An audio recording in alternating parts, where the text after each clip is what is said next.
Whoa, that's a drop off. I can't see the road over the end of the hood. Wow. I wonder if we can get out of here. That's crazy.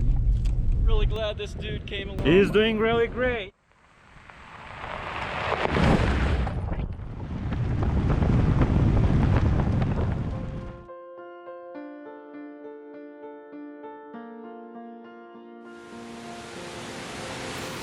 Welcome back to another episode of Eric's Camping Adventures. We're going to go on another search today looking for some beautiful places.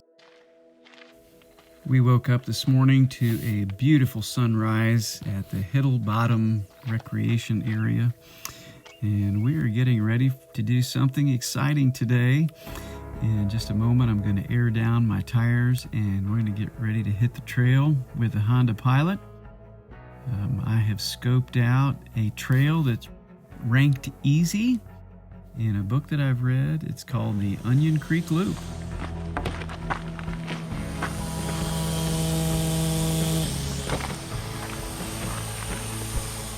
Just a few miles south of the Hiddle Bottom Recreation Site is the entrance to the Onion Creek Trail. So we got on the road and took in the morning scenery, headed south, and got ready for our next adventure.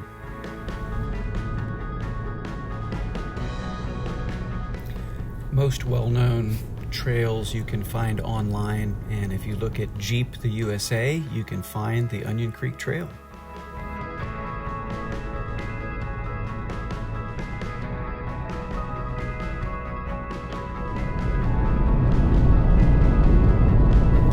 Jeep the USA does show a full map of the Onion Creek Loop, but again, this is available on the internet, so it's not necessarily available out here on the trail. As we pulled onto the trail, we turned east into the bright sun. It's a wonderful, clear day. It was absolutely essential to air down on this trail. It looks well groomed at the beginning, but as you get to the last half of the trail, you're going to find that it is quite rough. And you're going to be on this trail for probably about 6 hours. And if you don't air down, you're going to be beat to death.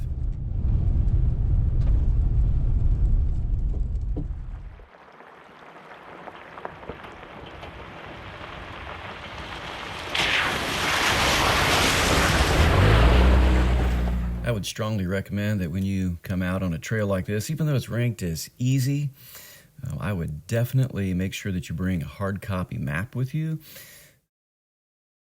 Signs actually deteriorate in the hot sun. Sometimes they fall off. Sometimes the trail doesn't look right, even if you've committed it to memory.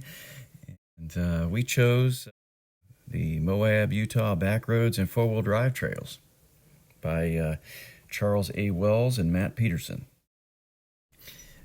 The book details different trails as easy, moderate, or difficult.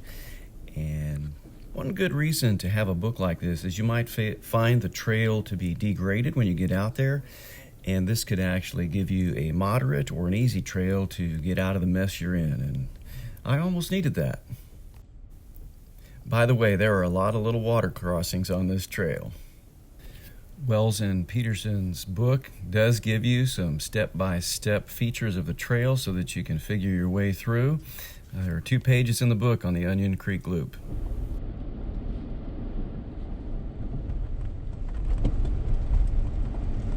A street sign, just in case you don't know at night. They need some kind of visual. You can tell from the progress on the video that we're getting into a little bit bigger creek and we're getting into a deeper canyon. So let me show you some different views here.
Wow, that's a pretty picture.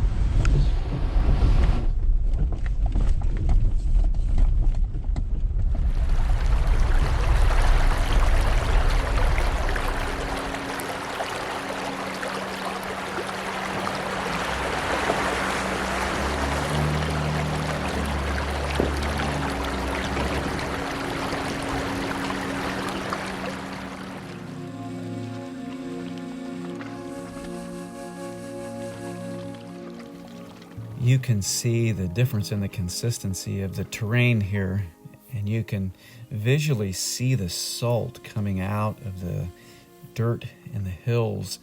At one time, a long time ago, this was an inland sea, and as the salt dissolves in rainwater, sometimes the hills collapse, and you see this in Arches National Park in the Salt Valley.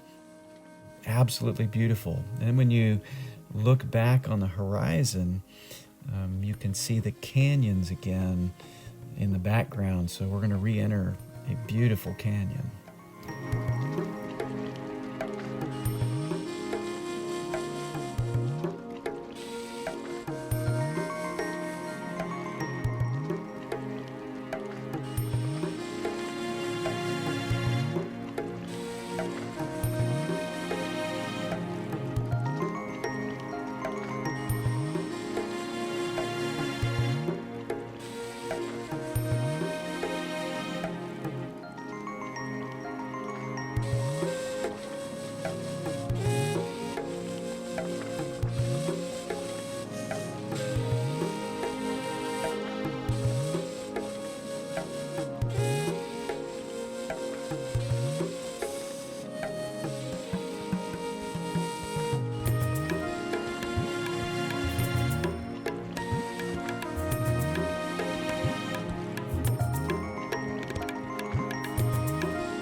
We have left that salty dirt and re-entered into the canyon. And I have to admit that I was so fascinated by the rock formations that are present here that I picked up a book at the park store at Arches just to read a geologist's perspective on where did this come from. I am not going to pretend that I am a geologist. I'm not going to use their vocabulary words. We'll just call them pretty rocks. We're going to pull off up ahead here, leave the car running and let the transmission circulate some transmission fluid and fly the drone in this valley. This is a canyon to fly, baby.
We followed the trail out of this beautiful canyon that was rocks on one side and dirt hills on the other.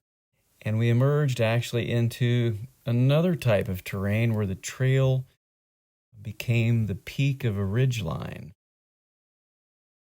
Stunning.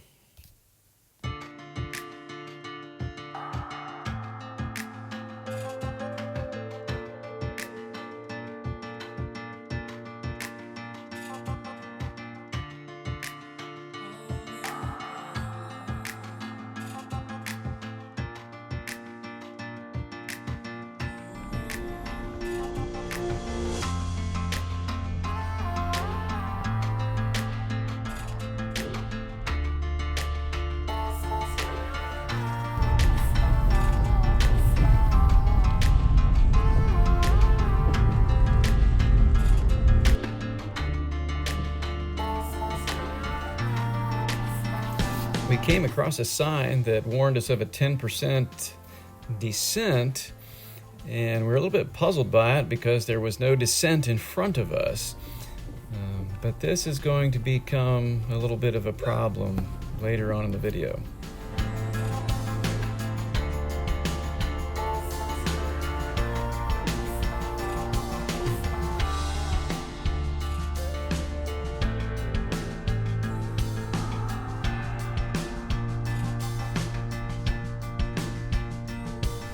We are still going uphill after the sign that warns us we're going downhill, so I'm not sure what to expect ahead.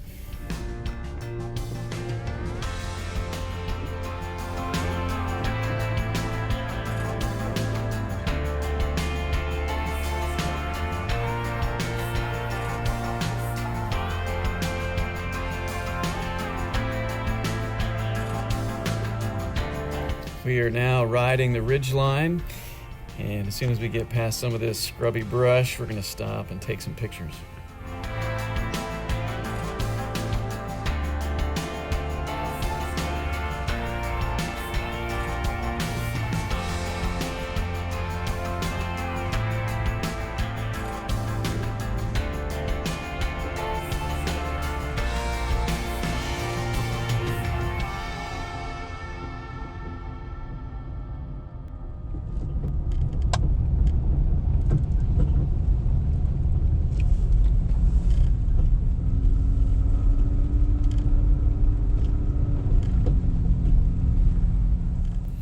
Riding the ridgeline was curvy and undulating, and quite a bit of fun making those turns in the pilot.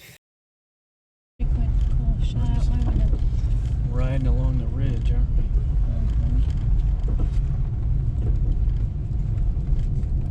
Yeah.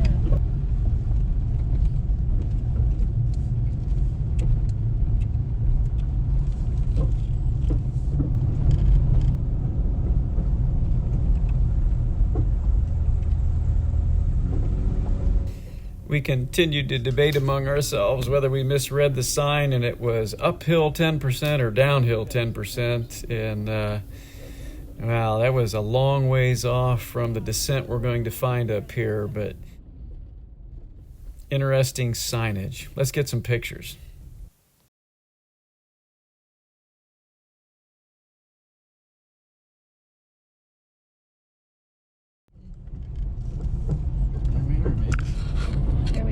In a meadow.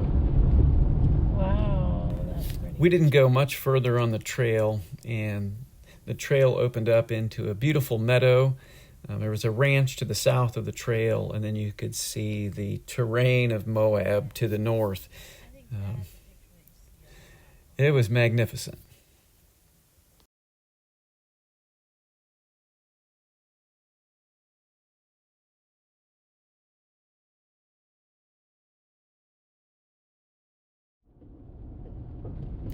We pressed on through the area. It was just a little bit confusing because there was a sign for that private ranch off to the south of the trail, and we knew we were at the bottom of a kind of a geological depression, and we were wondering how are we going to go down 10%, and we were pretty confused by it all.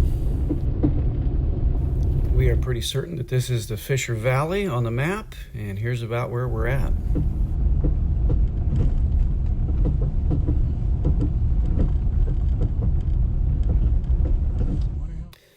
cut across this broad, long valley and finally came to an intersection, and we needed to go to the left, and we found another incline. There's the gate. Nobody closed it yet. It's supposed to be closed.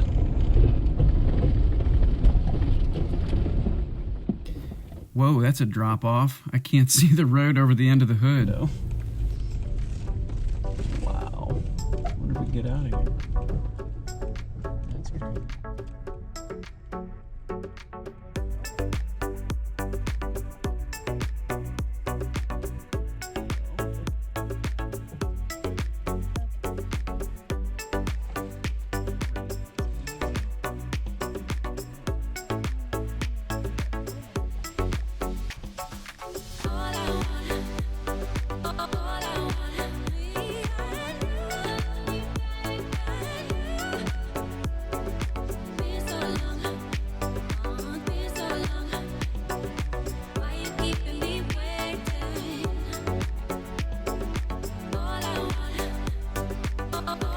I have no doubt in my mind that this was the 10% decline. This signage probably should have been on this road instead of way back where we saw it, probably about 2.5 miles ago. I decided to pull straight forward, take a break, eat my lunch, weigh my options between continuing on the trail or trying to get back up the hill. I had no idea what was ahead of me. Starting with a little bit of lunch to make sure all the systems were firing sounded like a great idea. Yes, the warm hood made a great plate for my peanut butter and jelly sandwich. I poured over the book for just a little bit to kind of see how I got myself in this situation and then what my options were to get myself out. I did a little fluid check real quick to make sure that all resources were available for whatever we had to do. So my strengths in this situation were one fully gassed up Honda Pilot with some decent weight in the back for traction.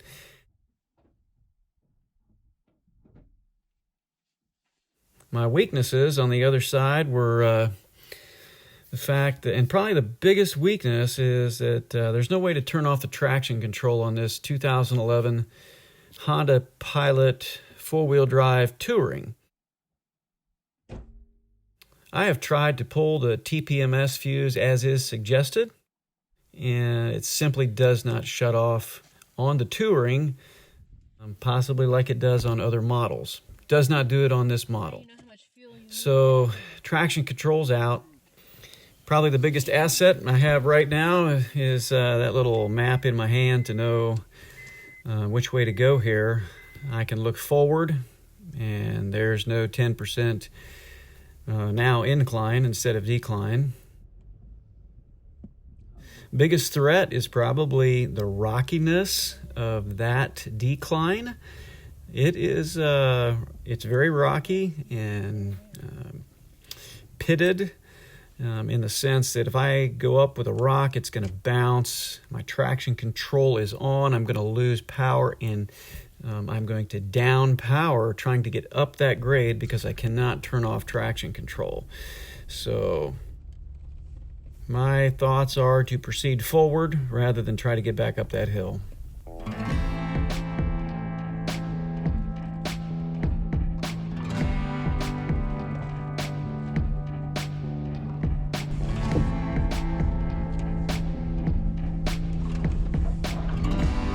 The question is, do I have the power to get up the steep hill? Is that a loop that goes up the other side?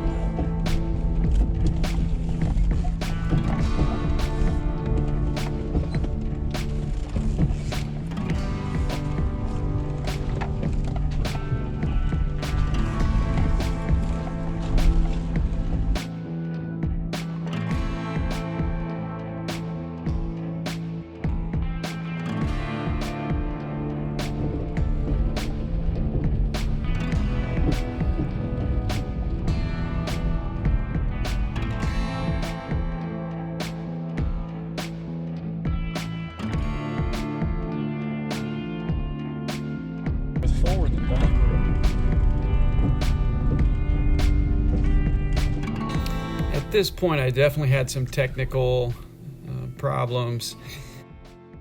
The GoPro battery had heated up and it would not record, and I came across a very technical portion of the trail and was trying to problem solve it, and along came some really nice guys to help me out.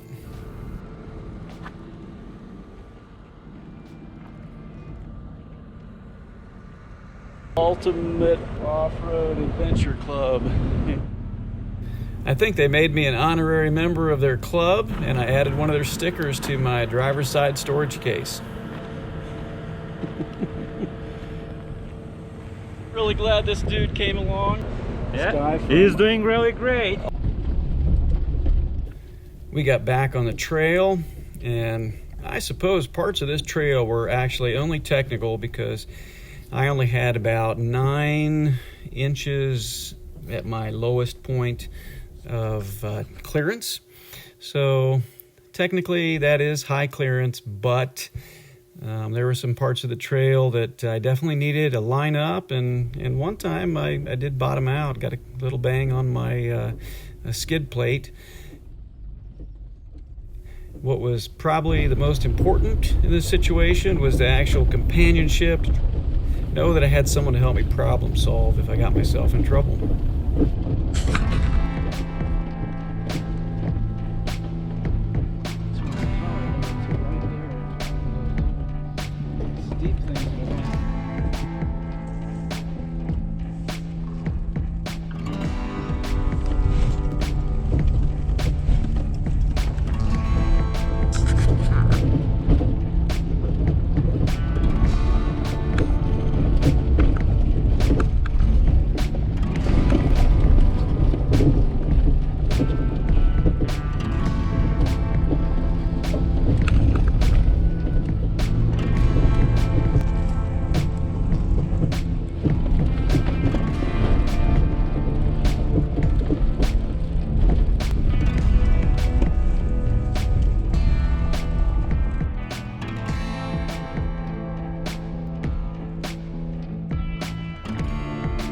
At this point on the trail, we came up on Projection Rock, and we stopped, let our engines run and our transmissions circulate to cool off, and just yak just a little bit.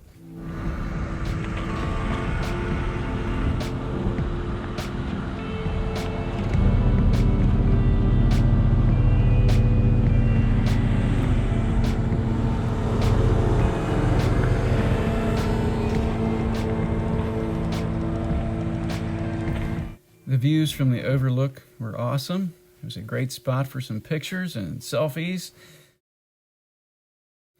And we got started back down the trail. I decided to hang my camera right out the sunroof and snag some pictures of that great big valley.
Generally, I have found that when people are out in the open air, camping, off-roading, hiking, that people are generally nicer. And I don't know that it's because of the outdoors. Maybe it's because nice people are attracted to the outdoors.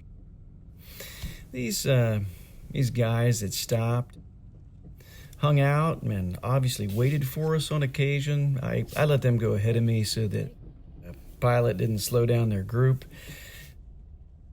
they were kind of looking out for me. And I just have to admit, they were some of the kindest and most soft-spoken people that I have met for some time in this kind of a situation. Just a group of good guys out there with their wives, just like me, having a good time. The big guy that I stopped and talked to on the camera there, he was from Ukraine. The gentleman in the black Lexus was from Moldova. And there was a third guy in that big old Chevy Tahoe, and he was from Russia. What a gentle demeanor. And I guess we all know that that's kind of a struggling part of the world right now. These guys are different out here. We eventually got to the edge of the Monte La Salle National Forest, and those group of guys wanted to go check out another overlook. I didn't think that the Honda Pilot could make it there, so I took my chances heading back down the National Forest roads.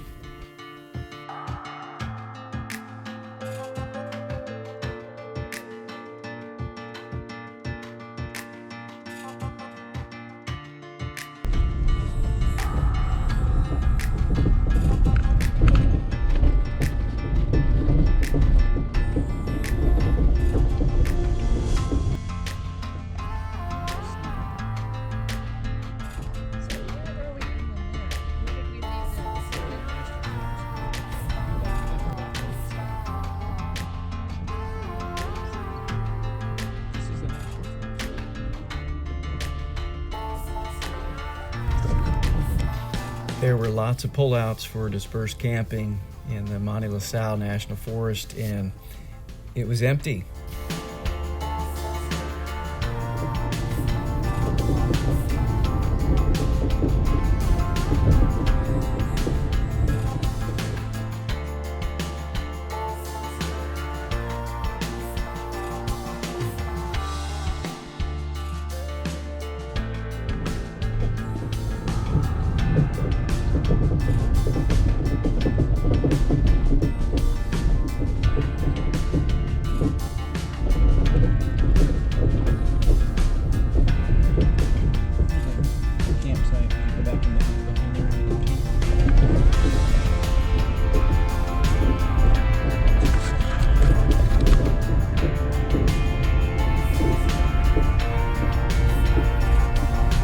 If you're wondering where we are on the trail at this point, here's the map.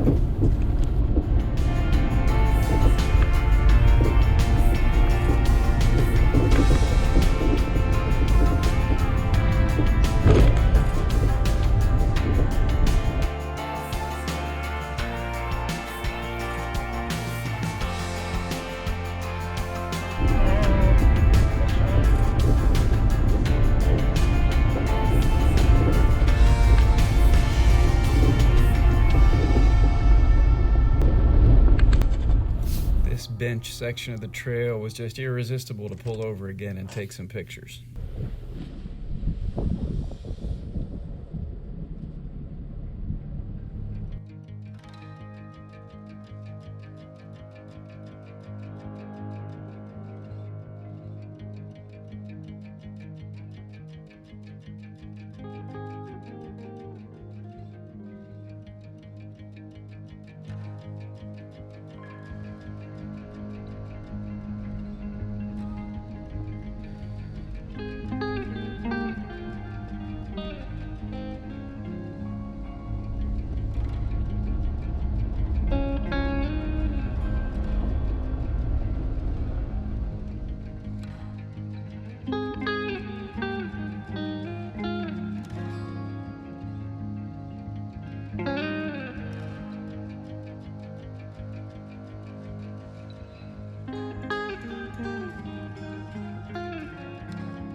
Eventually, we finished the trail section of the Onion Creek Loop and returned to the paved section and began the descent into the Cathedral Valley.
Well, this is the end of the Onion Creek Loop. Thanks for joining me.